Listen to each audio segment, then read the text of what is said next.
My name is Noah. We are part of the University of Florida Agriculture Communications class. Me and my fellow students are out here doing a farm tour at the Fancy Farms with Mr. Carl here. All right, let me tell you folks what. He said fancy farms. Well, that's not me. The fancy comes from my wife of That's 51 years, I think, or 52. I don't know how long we've been married. It don't matter. She ain't going nowhere. If she does, I'm going with her. But this is just one of our farm locations here. We actually do have actually four places we grow berries with a total of 150 acres. And this is toward the end of our seasons. We have already interset with pepper in some of the land that we have, and also we've killed the bushes in some, and we're still trying to pick some. So we're not all the way out, but we got our leg out the window, so we're going out for this season. But we'll be back in next year, we hope. And this particular year, we did go through a hurricane. I mean, people think about a little bitty wind blow. We went through a major hurricane. I'd never been through one of those in the strawberry industry. And it was devastating, more so to a lot of farmers than myself. Just depending on where you were, where you were at with your crop, if you'd planted or not.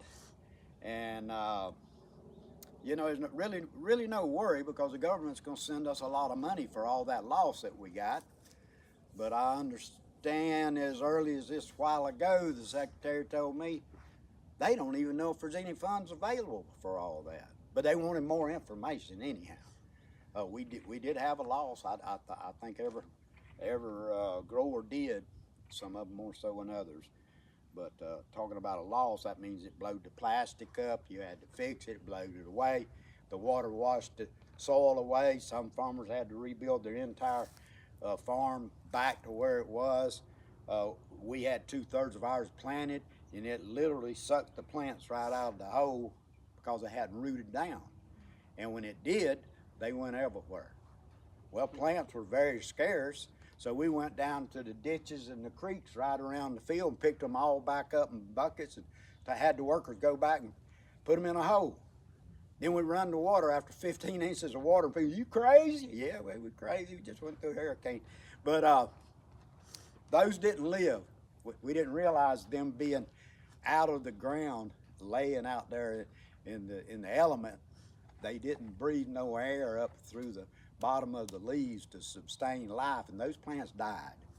So then we had to scour around and borrow and steal plants from other farmers. I didn't say steal, we bought them from them. But and replant them and rerun water again.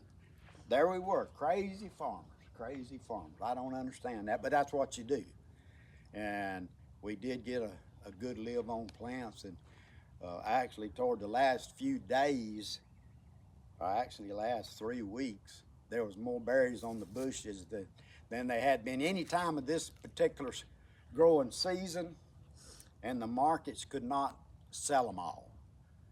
And so we had to abandon fields because there was too many berries for what market they had. And I was very disheartened to go through, after what we had been through, to have, I guess, chain stores. We don't want but a few. We're not wanting a whole lot no more. Well, that plant don't know when to put on a whole lot or not. When they're a very high price, the plant has very few on there. Whenever they get a lot of berries on there, it's always been at a lower market, supply and demand. But we want to give it everything that we can to make all that it will, to where we can pick all that we can and brag about it. Yeah, that guy only got 1,000 to the acre. Well, he lost his tail this year. But then the guy with 2,000, if he picked them at the right time, he might have paid out. Then the guy that picked 3,000, if he waited to right now to pick 3,000 to the acre, he couldn't never get them picked anyhow. But he might have made some money or paid all of his bills. Let's rephrase that. I don't know anybody gonna glean a good payout on this particular crop we in. But there's always a chosen few.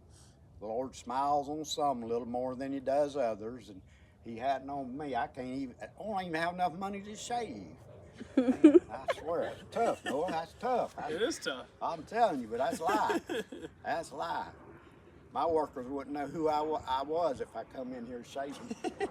My wife wouldn't either. That would be the worst part. That'd be terrible. But you hear a jet flying over. That's from Amazon. You know, we connect up with Amazon here. Let him fly our barrier somewhere else and parachute them down to people that got a lot of money. They send it to us. That's a marketing technique. I just thought of it there, just on the whim. Go. That's great. And so, now what do we got to do? Farmers just hunker down and go for another year. This one's over with. You're winding it up. You got a lot of work to do.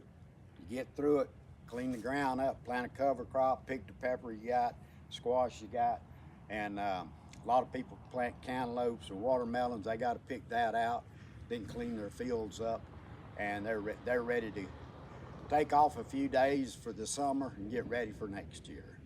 No, I ain't going to Acapulco either. Some of my workers might be there, and they'd mess my bed up, dump my garbage on it or something. But let's move around a little bit. Let's move out to the field where the real stuff is. I'll show you that. One of my old farm halls right here, and it's used to transport them portalettes around the field. How old do you think that tractor is today? That one right there, I think, yeah, that's the one I bought in 1974. 74, you think? Okay. Yeah, 1974, I bought two of them. All right. Yeah, I was going to be a big farmer back then. I was going to have two tractors. Oh, man, that's a big deal back then. Now I got a bunch of them red ones and green ones too. Okay, yep. Oh, yeah. You know the reason they paint them down there in green? Why is that? Because they cost a lot of money. They can remind you of the paychecks you gotta write when you pay for them. I love it. That's funny. Golly. You know, from buying a little old tractor like that for $5,000 up to one of these gonna cost you $100 and something. Oh, And the bigger one is even $200 and something. right. It's crazy. Yeah, it is. It is crazy how expensive it is. So you said you bought that farm all back there for $5,000? You said? $5,150, I believe it was. Yeah, he's still filming. Just look right at. No, I don't want you. I want the berry. Oh. Right here's an experiment that the university was doing where the flags were, and they were trying different types of fungicides on there to see which one worked best for botrytis. The rows next to it here, and part of them, the spider mites eat them up. And that's because we did not spray on those rows. We did from there over.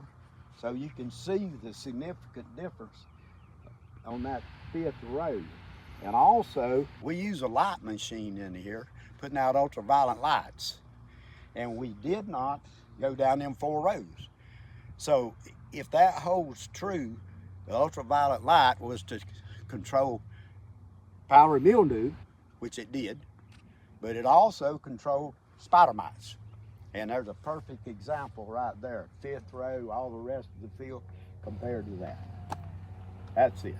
Proof's in the pudding. Now, we're gonna try it again, see if it works again. I'll get them to leave out more rows.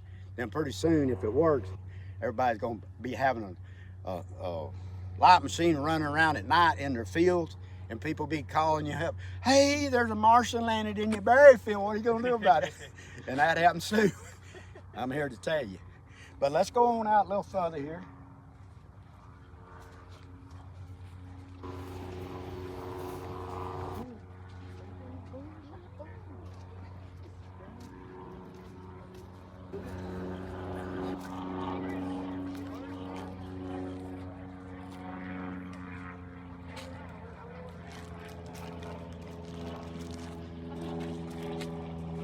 You can see how the plastic is all ratted up here where the tractor tires run over.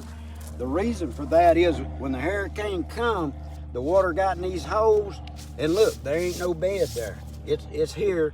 Washed out. And it washed out. Same way over here, there's a hole right there. Ain't no dirt in that hole. But as you see, we've abandoned this, and there was a lot of fruit left on here. Here's a pretty good shot here of fruit. And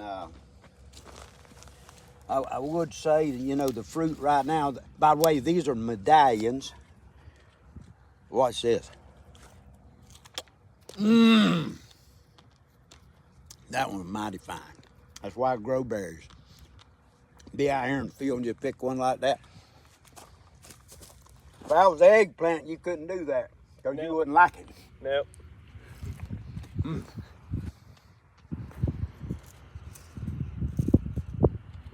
Look at that berry. Tell me, don't some woman somewhere want that? They do, but we got to get it to them. Y'all can pick one if you'd like. Now, if you pick one that don't taste real good, you picked the wrong one. Oh, okay. Gotcha. Yeah, I didn't go to college to know that. I learned it on the farm. Just eat it. You showed me how to dust it off on the shirt. Yeah, you got to dust it off. The more dust, the better.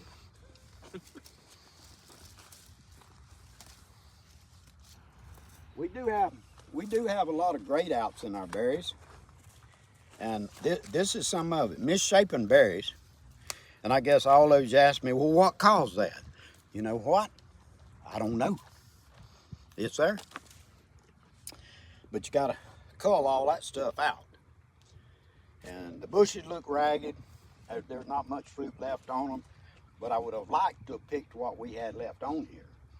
And I'm sure all the fields that's not kept their fields picked is just like that.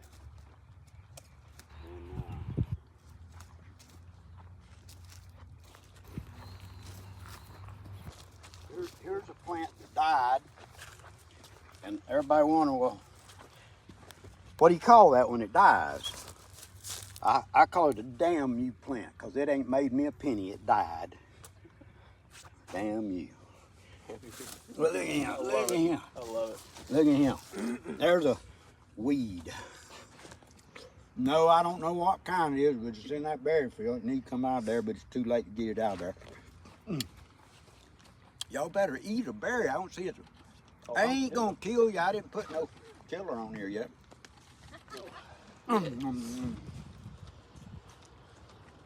Well, you don't eat none. You eat them all day long anyhow. Oh, yeah. It's very tasty. I should let you eat that one. You the one back dog told your mom and dad I got sweeter berries than you do.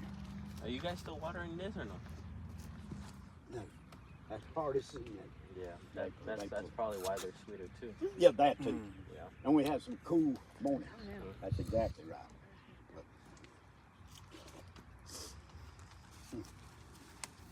A lot of chili thrip damage in here too. A lot of it. But this is what we do.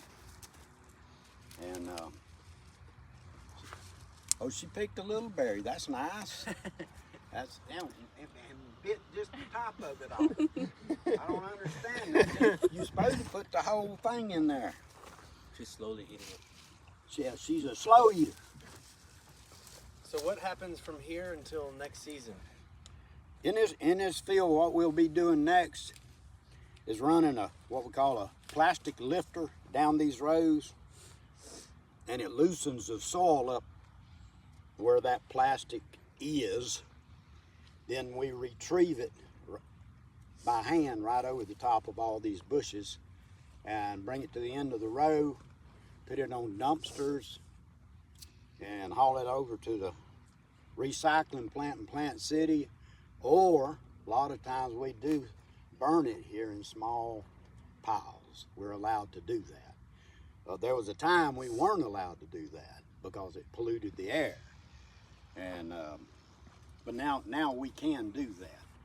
But it don't burn 100% of it. You have to keep coming along and piling it together till you get it all done. And you notice here in this field, it's white plastic. And about 99% of all the other farms are 100% black plastic. I've been using some white plastic in my fields for the past, I'd say 8 or 10 years. It's just testing it to see if it makes a better berry, produces more berries. What good would it do? It does make the soil underneath it a lot cooler. So in livability of the plant, early on, they're easier to live on this white plastic because it's not near that hot. But we did find out from experimenting that a pest called a chili thrip, they're less likely to come to a plant that has white plastic on it. And I don't know if it's the heat or the coolness or what it is, but we had a block of berries last year that the chili thrip eat up, let's say 60% of it, 80% of the whole production. This year we planted that field in white plastic and we got 100% of the berries in the crate. And so that's a good change, and the only thing we changed was the color of plastic. So we decided to put it on the whole farm. There is chili thrip in here right now. This hadn't been sprayed in probably 2 weeks. Ain't been watered. That's like cement. That's because we ain't got no water there. And plant would eventually die, but we might spray these with chemical to kill them faster, where the plant can come over the top of it easier. But there's really no easy way to get plastic out. That's a nasty job, it's hard work. But I have found out over years, the more people you got in the field doing it, the faster you'll get it done. And I didn't even go to college. That's called doing it. Doing it. Let's walk along a little further here and see if things look a little better. I'll take it from here.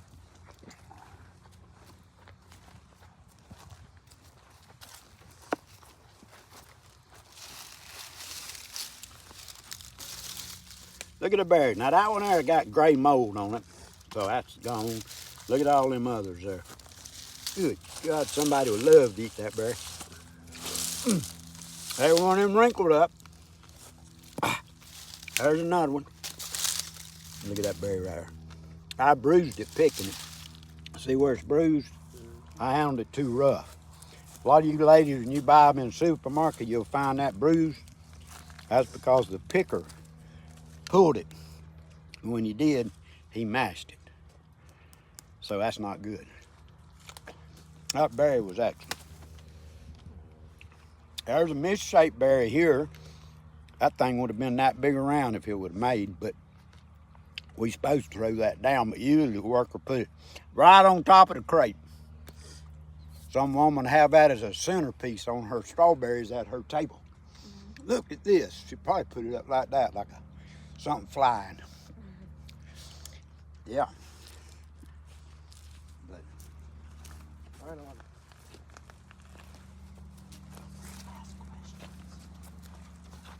Do you guys ever conduct any U-picks out here?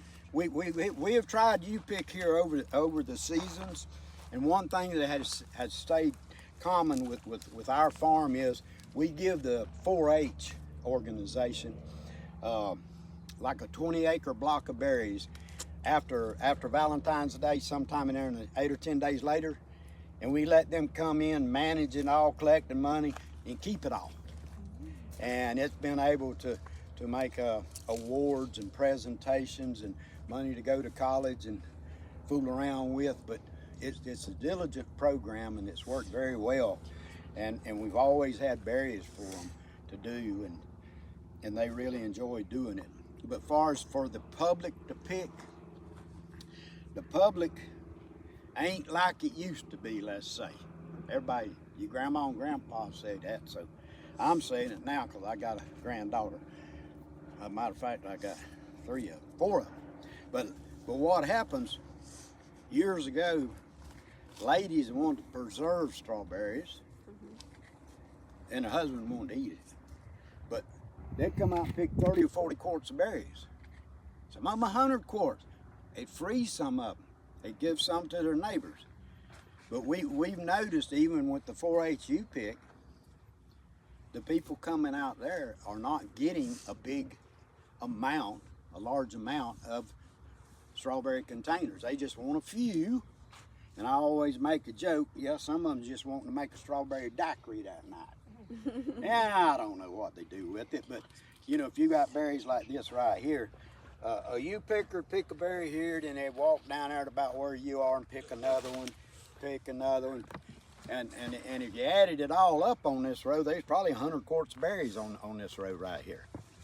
And so it's not an economical thing to do anymore for us. I don't think many farmers are even attempting it because it's a lot of aggravation. Look at the berries right here. That looks like a good bush there. Look at that. Look at that. Needs to be ate.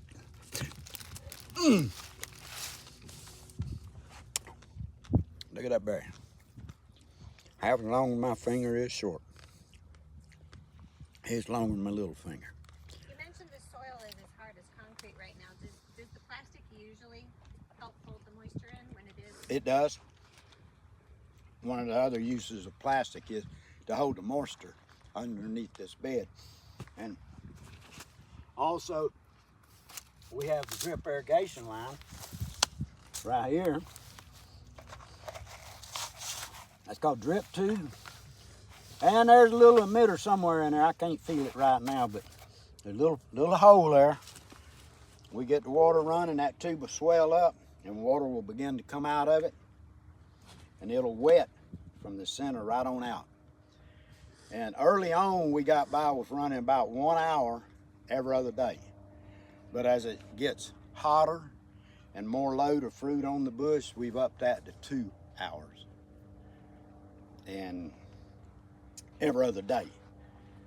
If you get too much water, it'll make the berries soggy. They won't be shippable. Here's a little bush right here that probably was it was. This runner here from this plant come over here and somebody put it in that hole. There's the berries we picked off of that plant in December. These here are now almost first day of April, but those are fine first crop berries, and that's what we had picked in here back 3 or 4 months ago. But that's the first berry that bush has picked. That's fine berries right there.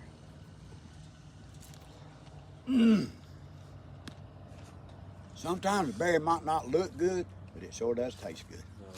Oh yeah. Oh yeah. Let me get my thoughts together, see if I got any more things I need to talk about. Well, what's going on down here and over there? Oh yeah, let me just turn my back right here. See all these hoops down there? We got a hoop-de-la down there. But it was 4 strawberries back in the beginning, about 18, 20 years ago. I went to Spain. They got multitudes of them in Spain.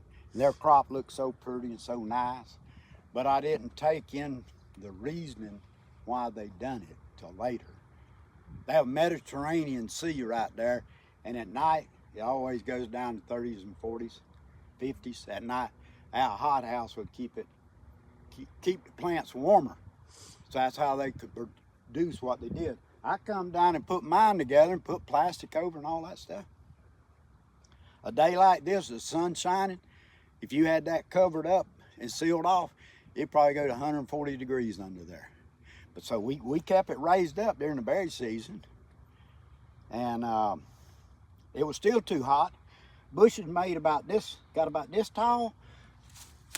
All the fruit was about the size of that. Didn't work here. It was too hot there. It made too much bush and didn't make enough fruit. But we've abandoned it. And underneath just that skeleton, my son has been growing blackberries there for 8 years. And that was a spin-off of the university telling us about growing blackberries. And it can work here. But they do need some chill time to make a better crop of blackberries. So if I would suggest anybody doing it go 100 miles north of here. they're going to set up a new blackberry farm. And so we're going to take that down, completely down. They're down there working in it right now. Some of them boys. We're going to take all that skeleton down, and we're going to grow strawberries there the conventional way next year. We'll put the beds in there, clean it all up, put the beds in and all, and be ready to go. And